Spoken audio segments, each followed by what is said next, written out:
भाग्य की लकीरें कब लिखी जाती हैं? भूमिका। भाग्य का सवाल सदियों से मानव जिज्ञासा का विषय रहा है। क्या हमारा भाग्य जन्म के साथ ही तय हो जाता है या इसे हमारे कर्म बदल सकते हैं? इस रहस्य को समझने के लिए एक प्राचीन कहानी सुनते हैं, जो हमें भाग्य और कर्म के गहरे रहस्यों से परिचित कराएगी। कहानी, भाग्य की किताब। बहुत समय पहले एक छोटे से गांव में आर्षि अत्रि नाम के एक महापुरुष रहते थे। वे अपनी दिव्य दृष्टि से लोगों का भाग्य देख सकते थे। दूर दूर से लोग उनके पास अपनी किस्मत जानने आते थे और अर्शी उन्हें सटीक उत्तर देते थे। गांव में एक गरीब लड़का था, आरव।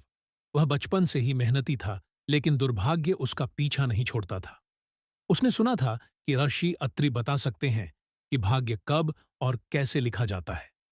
एक दिन हिम्मत जुटाकर आरव आर्षि अत्रि के पास पहुंचा और बोला, गुरुदेव, क्या सच में हमारा भाग्य पहले से लिखा होता है? राशि अत्रि मुस्कुराए और बोले, हाँ, जब कोई बच्चा जन्म लेता है, उसी समय ब्रह्मदेव स्वयं उसके जीवन की रेखाएं लिखते हैं। आरव चकित होकर बोला, तो क्या मैं अपनी किस्मत नहीं बदल सकता?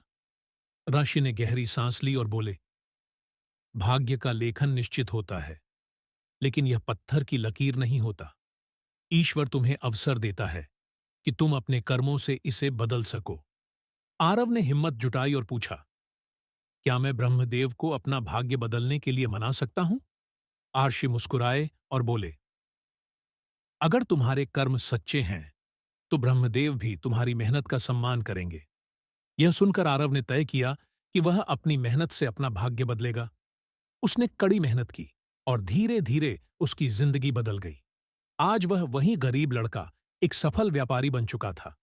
जब वह दोबारा आर्षि अत्रि से मिलने गया तो उन्होंने कहा, देखो, भाग्य लिखा तो जाता है, लेकिन इसे बदलने की शक्ति भी तुम्हारे पास होती है।